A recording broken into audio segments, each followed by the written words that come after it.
Hello guys, अब हम solve करने वाले हैं एक्सरसाइज नंबर 10.2 का क्वेश्चन नंबर 4। ठीक है, तो चलिए शुरू करते हैं। क्वेश्चन नंबर 4 में आपको बोला गया prove that the tangent draw at the end of a diameter of a circle are parallel. देखो, जो आपका टेंजेंट है वो डायमीटर के पैरेलल है। ठीक है, ये हमको प्रूव करना है। ठीक है, तो प्रूव करने से पहले आप उसका एक बार डायग्राम बना लो। ठीक है, तो डायग्राम पहले बना लीजिए। यहाँ पे ये हमारा कोई सेंटर है। ठीक है, और ये हमारा कोई टेंजेंट हो गई। ठीक है, और ये पैरेलल लाइन है। ठीक है, अब हमें प्रूफ करना है कि ये पैरेलल है। ठीक है, अब प्रूफ करने के पहले आप इसको नेम दे देते हो। जैसे मैंने यहाँ पे दे दिया ए, इसको दे देता हूँ बी, इसको सी, इसको डी। ठीक है, और ये सेंटर को ओ, और ये दोनों को मैं दे देता हूँ पी, और इसको दे देता हूँ क्यू। ठीक है, ठीक है। अब देखो, ये जो आपका ए पी बी एंगल होगा, ए पी ओ एंगल होगा, वो 90 डिग्री का होगा। ये भी 90 डिग्री, ये भी 90 डिग्री, और ये भी 90 डिग्री, क्योंकि ये टेंजेंट, देखो tangent is always perpendicular to the centre. ठीक है, ठीक है। तो अब देखो, अब आप यहाँ पे सॉल्यूशन स्टार्ट। ठीक है, तो देखो, अब आपका जो एंगल ए पी ओ होगा, और एंगल ए, सॉरी यहाँ पे बी है। ठीक है, बी पी ओ होगा, और डी क्यू होगा, डी क्यू ओ, और यहाँ पे सी क्यू ओ, वो इक्वल टू में 90 डिग्री होगा। 90 डिग्री, ये भी 90 डिग्री, और ये भी 90 डिग्री, ये भी 90 डिग्री। सबका रीजन सेम होगा। ठीक है, रीजन क्या होगा? ये tangent are always perpendicular to the radius. ठीक है,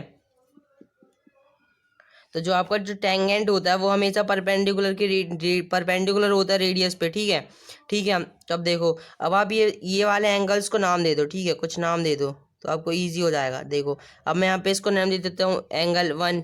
ठीक है, एंगल 1, इसको दे दो एंगल 2, इसको मैं एंगल 3, इसको एंगल 4। तो अब हम यहाँ पे ऐसे लिख सकते हैं, ये एंगल 1 इक्वल टू एंगल 2। ठीक है, और ये एंगल 3 इक्वल टू एंगल 4। ठीक है, बिकॉज सब अल्टरनेट इंटीरियर एंगल है। ठीक है, अल्टरनेट इंटीरियर एंगल। ठीक है, इंटीरियर एंगल। ठीक है, तो देखो, जो आपकी यहाँ पे लाइन ए बी है वो पैरेलल प्रूफ हो गई है सी डी के।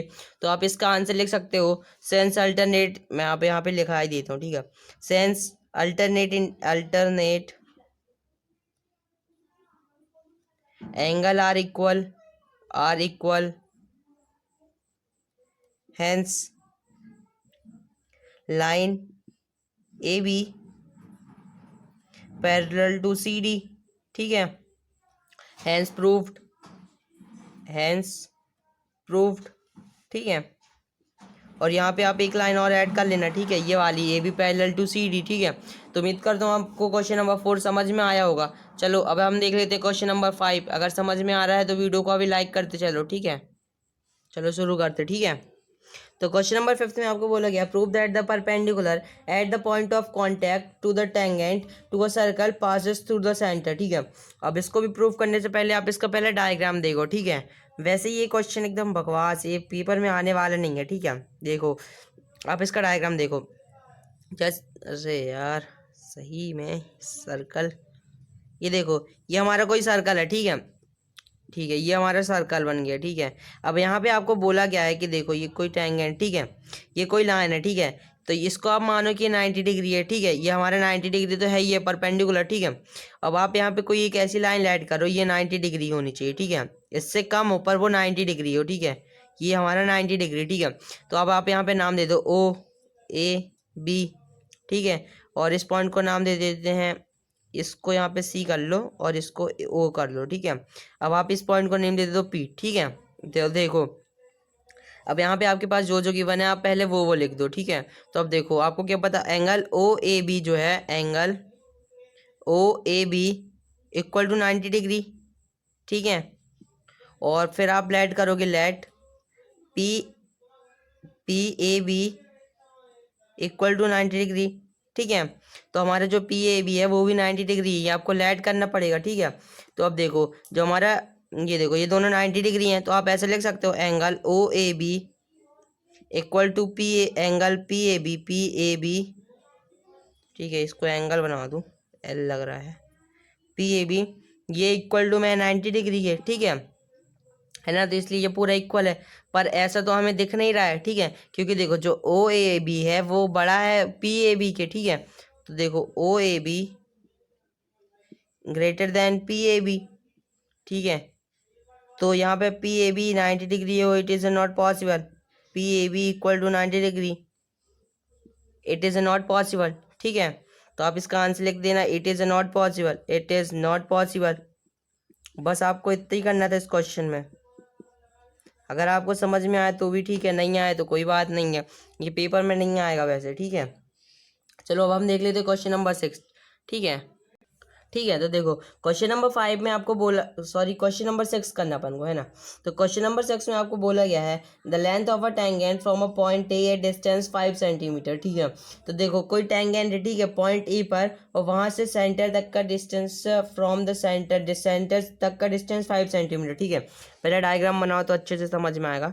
ये देखो जैसे ये हमारा कोई सेंटर है, ठीक है, और ये हमारी ये कोई टेंजेंट है, ठीक है, टेंजेंट, ठीक है, और ये हमारे यहाँ तक का ये सेंटर है, ठीक है। तो अभी यहाँ पे ये हमारा पॉइंट ए है, ठीक है, पॉइंट ए से सेंटर तक का डिस्टेंस यहाँ पे हमको दिया गया है 5 सेंटीमीटर, ये हमारे पास है 5 सेंटीमीटर, ठीक है। फिर आगे पढ़ो, आगे आपको दिया गया है circle of the circle is 4 centimetre, ठीक है, centre of the circle is 4 centimetre, ठीक है। ये जो हमारा ये डिस्टेंस है वो हमारे पास 4 सेंटीमीटर का है, ठीक है। अब हमें यहाँ पे रेडियस फाइंड आउट करनी है, ठीक है।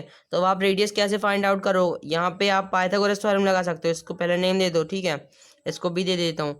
तो आप पाइथागोरस थ्योरम लगा सकते हो। तो देखो ये आपको कुछ राइट एंगल ट्राइंगल जैसे दिख रहा है ना।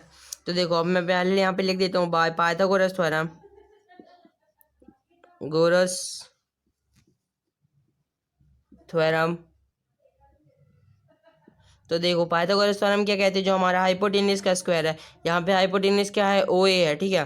तो OA का स्क्वायर वो इक्वल होगा बेस के स्क्वायर, बेस के स्क्वायर प्लस परपेंडिकुलर के स्क्वायर के इक्वल टू में, ठीक है,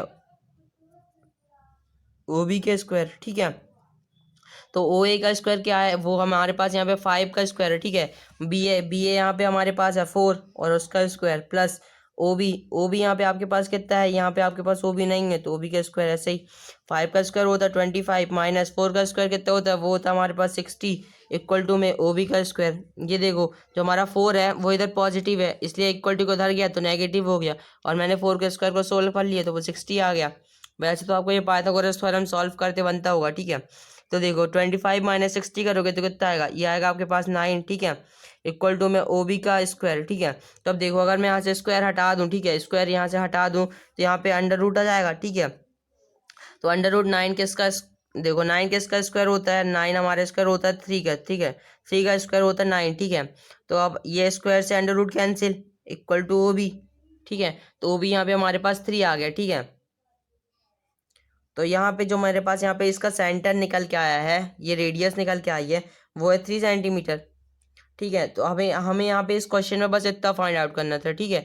तो उम्मीद करता हूँ आपको क्वेश्चन नंबर 6 समझ में आया होगा। अगर समझ में आ रहा है तो अभी वीडियो को लाइक कर दो, ठीक है। और अब आप इसका आंसर सॉल्व कर सकते हो। Hence the radius of a circle is 3 centimetre, ठीक है। अगर वीडियो समझ में आया हो तो अभी वीडियो को लाइक कर दो, और चैनल को सब्सक्राइब नहीं किया तो बहुत जल्दी से फटाफट कर दो, ठीक है।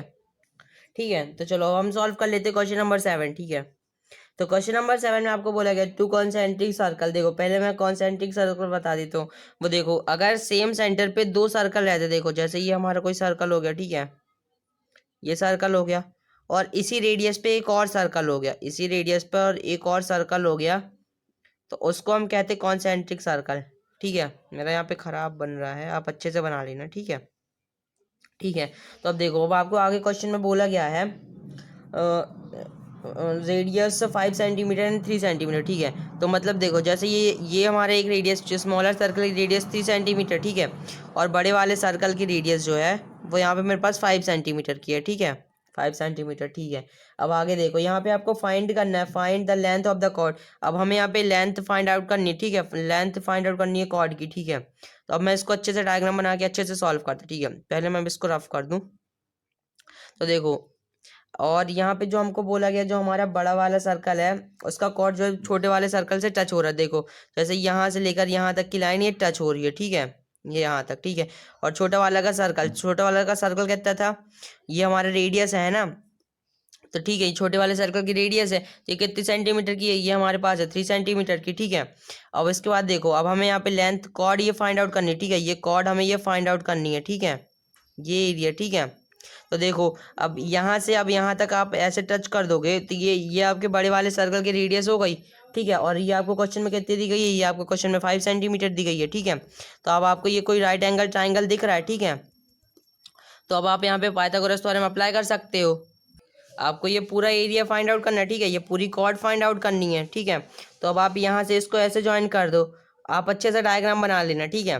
तो देखो अब ये भी बड़े वाले सर्कल का, ये वाली जो लाइन है, ये बड़े वाले सर्कल की रेडियस हो गई थी, ये भी हमारे पास 5 सेंटीमीटर होगी। अब नेम दे देता हूँ, आपको अच्छे से समझ में आएगा, OAB, और इसको मैं दे देता हूँ C, ठीक है। तो अब देखो, अब आप पहले यहाँ से इतना एरिया फाइंड आउट कर लो, इसके बाद फिर यहाँ से इतना एरिया फाइंड आउट करो और दोनों को ऐड कर दो, आपके पास ये पूरी कॉर्ड की साइज आएगी, ठीक है। तो अब चलो, अब हम इसको सॉल्व करते हैं, सॉल्यूशन स्टार्ट, ठीक है। तो देखो सबसे पहले आप बाय पाइथागोरस थ्योरम है ना, क्योंकि आप उसी थ्योरम से तो इसका साइड पता करने वाले हो, ठीक है, ठीक है, बाय पाइथागोरस थ्योरम, ठीक है। तो देखो हमारी पाइथागोरस थ्योरम का क्या कहती है, वो कहती है कि जो हमारी सबसे बड़ी वाली साइड है, यानी OB का स्क्वायर इसमें, ठीक है, ये ट्राइंगल में, तो जो हमारा OB का स्क्वायर होगा वो इक्वल होगा OA के स्क्वायर प्लस OA का स्क्वायर, अच्छे से लिख दो, OA का स्क्वायर प्लस BA के स्क्वायर के इक्वल टू में, ठीक है। ये आपको बनना चाहिए, ठीक है, पाइथागोरस थ्योरम। तो यहाँ पे BO कितना है, मतलब OB यहाँ पे आपके पास 5 का स्क्वायर है, ठीक है। OA यहाँ पे आपके पास 3 का स्क्वायर है, प्लस BA यहाँ पे आपके पास नहीं है, ठीक है। तो BA का स्क्वायर की जगह BA का स्क्वायर, 5 का स्क्वायर होता है आपके पास 25, इक्वल टू में 3 का स्क्वायर होता है 9, प्लस BA का स्क्वायर की जगह BA का स्क्वायर, ठीक है। तो अब देखो, अब 9 इधर पॉजिटिव, अगर इक्वल टू के इधर आएगा तो नेगेटिव हो जाएगा, 25 माइनस 9 इक्वल टू में BA का स्क्वायर, ठीक है। तो अब देखो 25 माइनस 9 कर दोगे तो आपके पास कितना आ जाएगा, यहाँ पे आपके पास आ जाएगा 60, ठीक है। और ये स्क्वायर है, ठीक है, अगर आप स्क्वायर हटाओगे तो यहाँ पे अंडर रूट आ जाएगा, ठीक है, अंडर रूट 60 इक्वल टू में BA, ठीक है। अब आप अंडर रूट 60 को सॉल्व कर लो तो यहाँ पे आपके पास ये वाली साइड आ जाएगी। तो देखो अंडर रूट 60 को हम कैसे क्या लिख सकते हैं, अंडर रूट 60, तो 2 ये 8 टाइम जाएगा, 2 ये 4 टाइम जाएगा, फिर ये 2 टाइम जाएगा, और ये 2 1 टाइम जाएगा, ठीक है। और ये देखो अंडर रूट 60 तो हमारा 4 का स्क्वायर होता है ना, तो 4 इक्वल टू में BA। और आप ऐसे भी सॉल्व कर सकते हो, ये 2 पेयर से 1 निकल गया, 2 पेयर से 1 निकल गया, 2 इंटू 2 4, ठीक है। तो BA यहाँ पे हमारे पास 4 आ गया, ठीक है। तो BA की जगह आप यहाँ पे 4 लिख दो, ठीक है। अब आप सिमिलरली यहाँ पे इस ट्राइंगल में भी ऐसे ही कर सकते हो, ठीक है। तो यहाँ पे आपके पास AC की साइड आ जाएगी, देखो मैं अब यहाँ पे लिख सकता हूँ इन ट्राइंगल OBA, अरे यार इसको देखो आप ऐसे लिख लो, ठीक है, इन सिमिलरली ट्राइंगल OAC, ठीक है। सिमिलरली इस ट्राइंगल में भी हो जाएगा BA इक्वल टू में हो जाएगा हमारे पास AC, ठीक है। और वो देखो, और BA यहाँ पे हमारे पास कितना, ये है हमारे पास 4, तो जो हमारे पास AC है वो भी कितना हो जाएगा, 4 हो जाएगा, ठीक है। तो अब देखो, अब आपको यहाँ पे पूरी साइड चाहिए, BA प्लस AC मिलके यहाँ पे हमारे पास BC बना रहे हैं, ठीक है। और हमको ये BC फाइंड आउट करना है, ठीक है। तो BA यहाँ पे हमारे पास है 4, प्लस AC हमारे पास है 4 इक्वल टू में BC, 4 प्लस 4 कितना होता है 8 इक्वल टू में BC। आपको टाइम बचाने के लिए यहाँ पे ऐसे सिमिलरली आप कर सकते हो, या फिर अगर आपके पास टाइम हो तो फिर आप इसको, जैसे आपने इसको ऐसे प्रूफ किया जाता, मतलब OBA निकाला वैसे ही OAC भी निकाल सकते हो, ठीक है। ऐसे आप निकाल लोगे तो आप फिर दोनों को ऐड कर लोगे तो आपके पास ये वाले पूरे कॉर्ड की साइज आ जाएगी, ठीक है। तो अब आप इसका आंसर सॉल्व कर सकते हो। The length of a chord BC is 8 centimetre, ठीक है। ये आपकी ये वाली chord BC equal to 8 centimetre, ठीक है। उम्मीद करता हूँ आपको वीडियो पसंद आया होगा, अगर पसंद आया तो अभी वीडियो को लाइक कर दो, चैनल को सब्सक्राइब नहीं किया तो बहुत जल्दी से फटाफट कर दो, ठीक है। थैंक्स फॉर वॉचिंग, मिलते हैं अगली वीडियो में, तब तक के लिए बने रहिए हमारे साथ।